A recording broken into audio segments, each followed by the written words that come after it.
Good morning, students of Standard 9. Welcome to your first period from Beehive. The name of the chapter is Packing. This is from your book Beehive, as I said, for class 9. The name of the chapter is Packing. It has been written by Jerome K. Jerome. It's a story that was first published in 1928 and became very popular. This author went on to write another story, Three Men in a Bummel, right? Or Three Men on Wheel. But that story wasn't as popular like this one. Well, most of us have gone on a tour somewhere, either with parents or with friends. And the most important thing to be kept into your mind before leaving for a tour is to pack properly. Because there are times we make silly mistakes. At times we laugh at it, the things we miss out on carrying.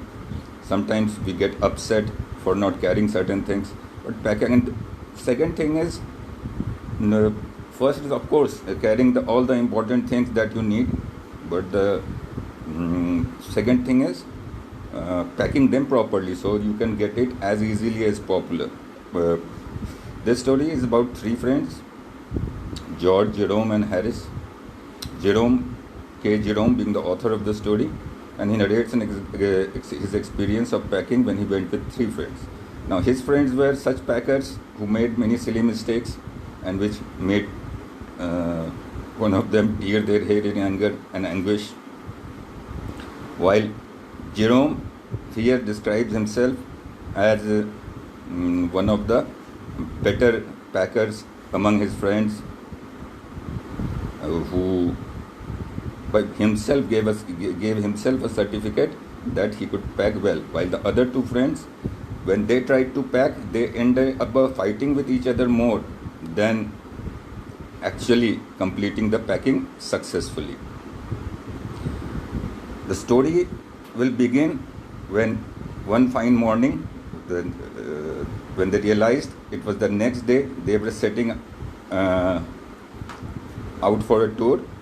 They had to pack, and the writer Jerome said he liked packing because he thinks he is very good at it. He thinks he is good at many things, but when it comes to packing, he is the best packer in the world.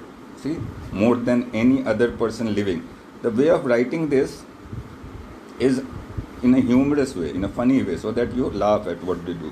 So he also goes on to self-praise. He said he was so impressed with himself that nobody else could pack better than him in the world. So he said he offered to pack. Jerome offered to pack, and the moment Jerome offered to pack, what his friend do? They just spread their legs out and started relaxing. Now this was not Jerome's idea. Jerome's idea was to give a message that he was the best packer among them, among the three friends. So he would supervise, he would tell them how should pack. But that was not the case. Both the friends also, friends understand each other very well. So both the friends immediately gave up all the packing. And obviously Jerome was very irritated. And he remembered a man with him he lived, and the man never helped anybody in their work. He just lolled in the sofa. Lolling here means lying lazily. So that was the case. He remembered that. He was reminded of that incident. So finally, he had to go ahead and begin the packing. And first thing he decided to do was to pack things in an orderly way. The moment Jerome had completed his packing, he thought he strapped the bag, right? And the moment he did that, George reminded him that he had forgotten to pack the boots, and Harris laughed at it. He felt very bad. Harris reminded that he had not packed the boot, and George laughed at it, and he got very angry that he knew they purposefully did it so that he had to repack the entire thing. So he opened the bag, packed another thing, but what could he do? But suddenly, once he had packed the second time, he remembered, he couldn't remember whether he has packed his toothbrush. And he describes his experience with toothbrush as the most horrifying experience. He wakes up, Jerome, in a funny way of course, goes on to say,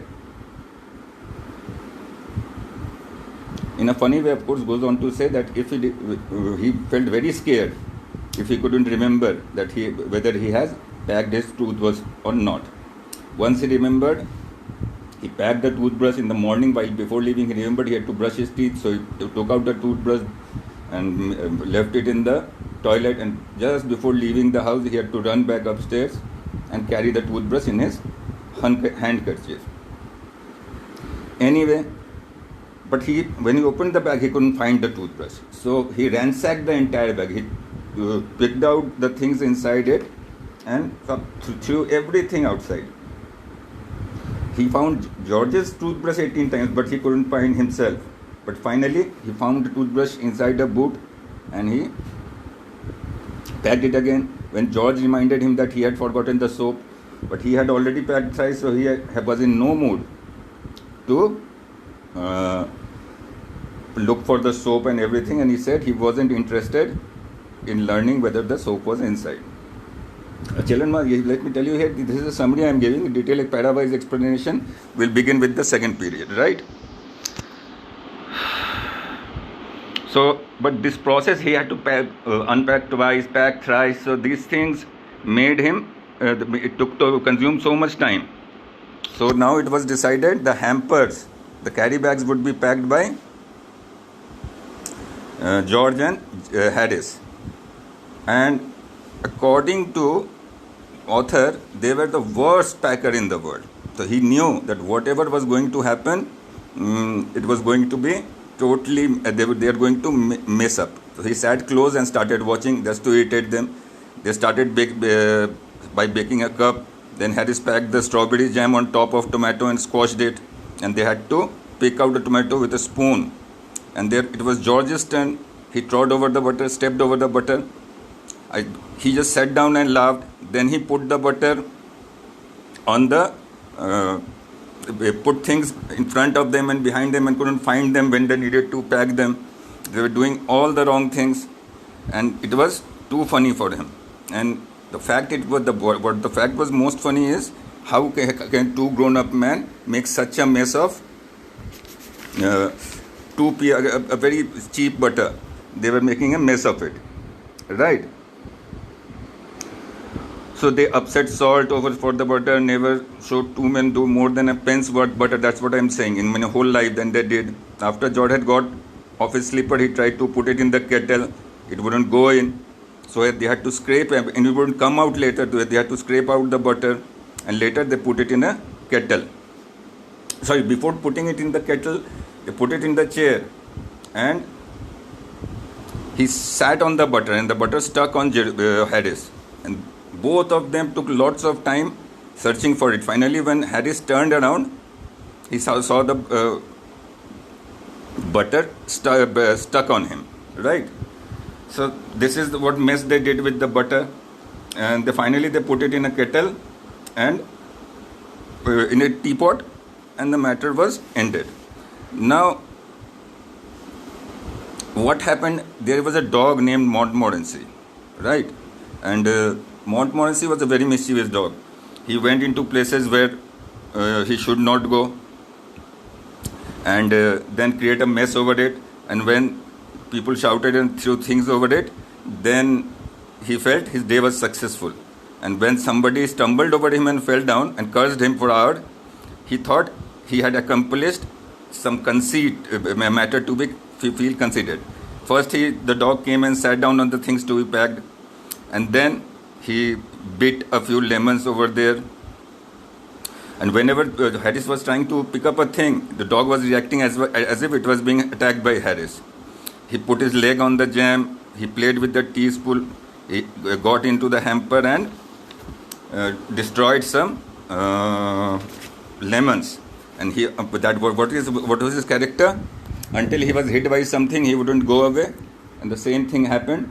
Harris landed him with a kettle and he had to run away. Well, Harris blamed Jerome for his bad behavior, for dog's bad behavior, and Jerome claimed it was dog's natural tendency. The packing was over finally by 12:50, and they went to sleep. Harris felt he was hoping something was not broken, and George said, I don't care about everything is broken. And then they went to sleep. Again, which side will we see, inside or outside? Jerome preferred inside, which Harris felt strange. Why would anybody like to sleep inside? Finally, they went on to sleep because they had to. They were also undecided about which time to wake up. So it was decided at 6:30. George had already gone to sleep, and they placed some bath water, so could. Here you see the difference was gapped at. Somebody said 6, somebody said 7. Finally, it was decided at 6:30. George had, by the time, already went to sleep. So as you see, the story is very funny, and is a funny description of how packing is done. So this is a summary. Paragraph-wise explanation you will find in the second and the third video. I hope you're satisfied with it. Goodbye.